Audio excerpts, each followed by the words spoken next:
Plus tard, ils sont dans un jardin. Il se souvient qu'il existait des jardins.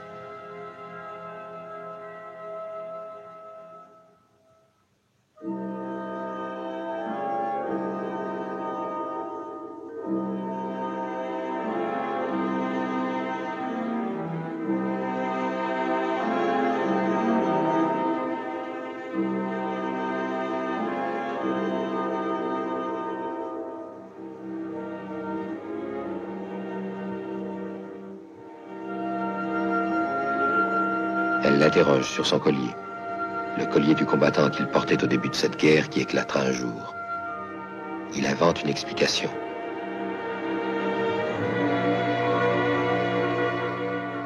Il s'arrête devant une coupe de séquoia couverte de dates historiques. Elle prononce un nom étranger qu'il ne comprend pas.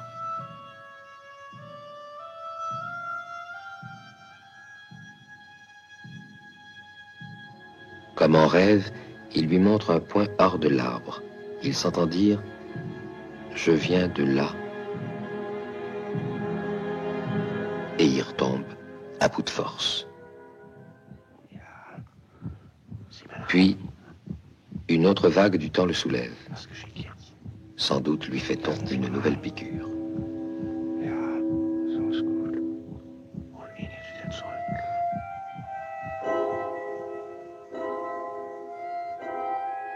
Maintenant, elle dort au soleil.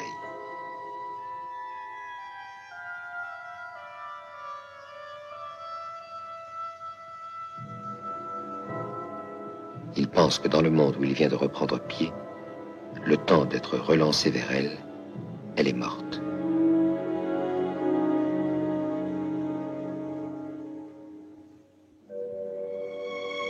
Réveillé, il lui parle encore.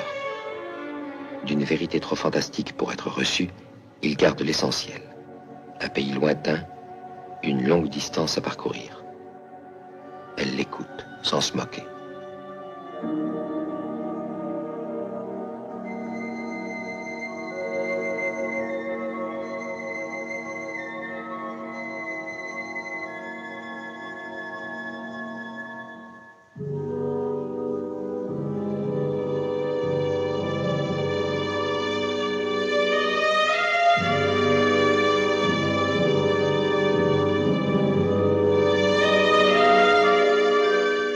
Est-ce le même jour? Il ne sait plus. Ils vont faire comme cela une infinité de promenades semblables, où se creusera entre eux une confiance muette, une confiance à l'état pur, sans souvenir, sans projet, jusqu'au moment où ils sentent devant eux une barrière.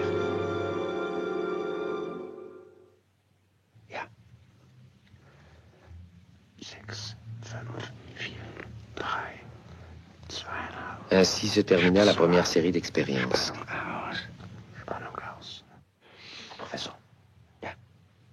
C'était le début d'une période d'essai où il la retrouverait à des moments différents.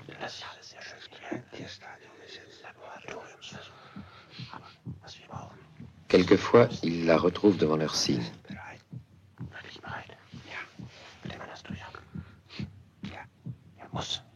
Elle l'accueille simplement.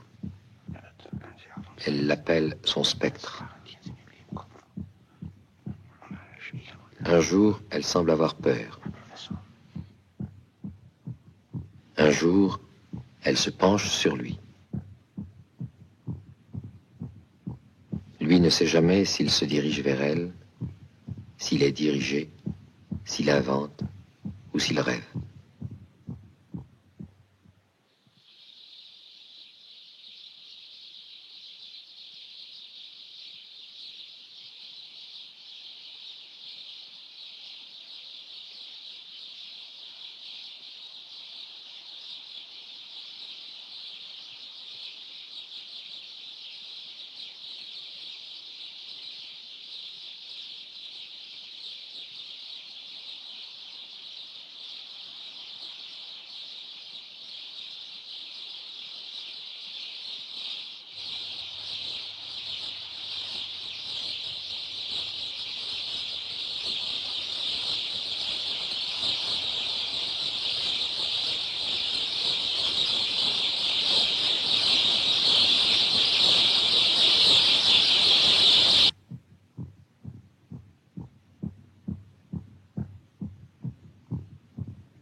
Vers le 50e jour, ils se rencontrent dans un musée plein de bêtes éternelles.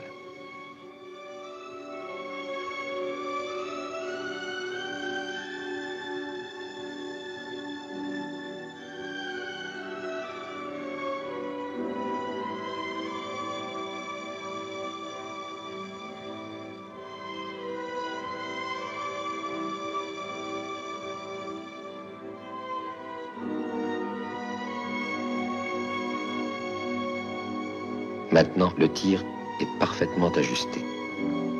Projeté sur l'instant choisi, il peut y demeurer et s'y mouvoir sans peine.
Elle aussi semble apprivoisée.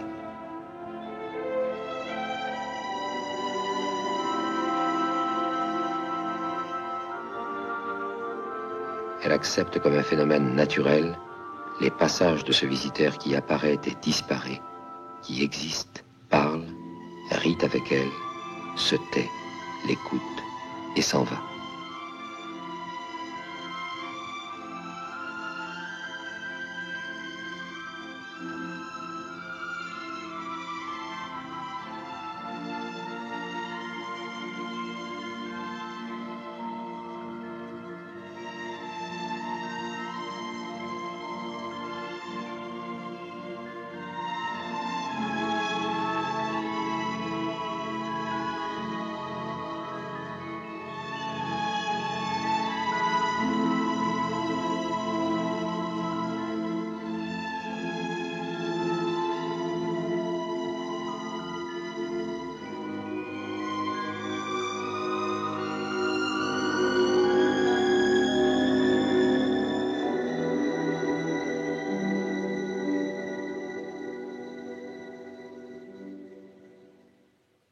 Lorsqu'il se retrouva dans la salle d'expérience, il sentit que quelque chose avait changé.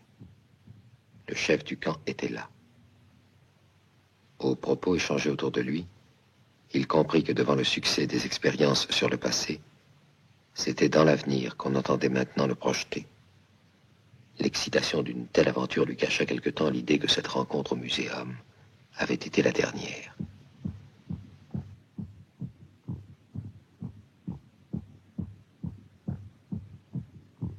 L'avenir était mieux défendu que le passé.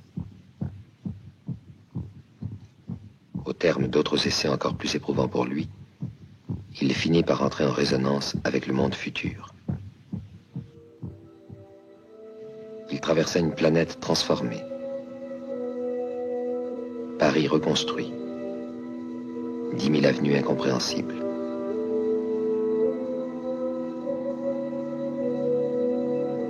D'autres hommes l'attendaient. La rencontre fut brève. Visiblement, il rejetait ses scories d'une autre époque. Il récita sa leçon. Puisque l'humanité avait survécu, Elle ne pouvait pas refuser à son propre passé les moyens de sa survie.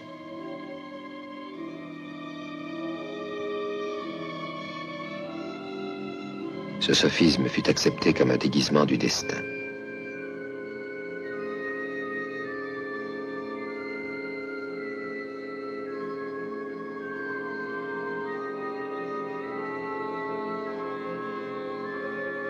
On lui donna une centrale d'énergie suffisante pour remettre en marche toute l'industrie humaine, et les portes de l'avenir furent refermées.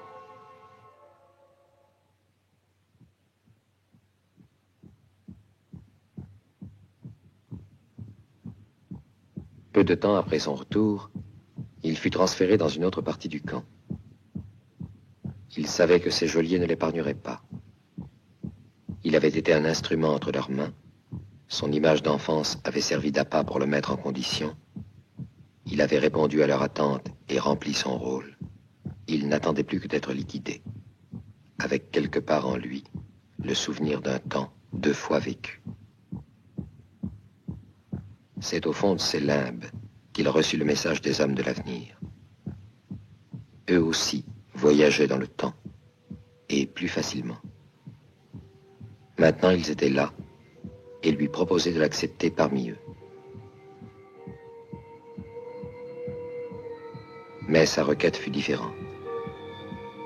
Plutôt que cet avenir pacifié, il demandait qu'on lui rende le monde de son enfance et cette femme qui l'attendait peut-être.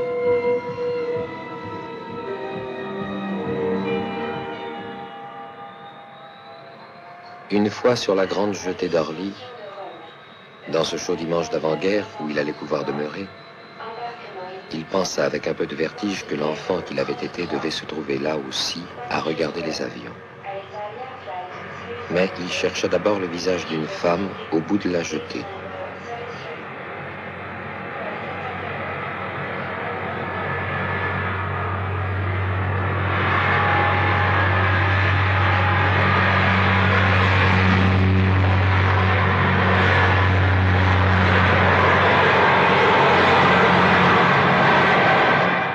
Il courut vers elle. Et lorsqu'il reconnut l'homme qu'il avait suivi depuis le camp souterrain, il comprit qu'on ne s'évadait pas du temps, et que cet instant qui lui avait été donné de voir enfant, et qui n'avait pas cessé de l'obséder, c'était celui de sa propre mort.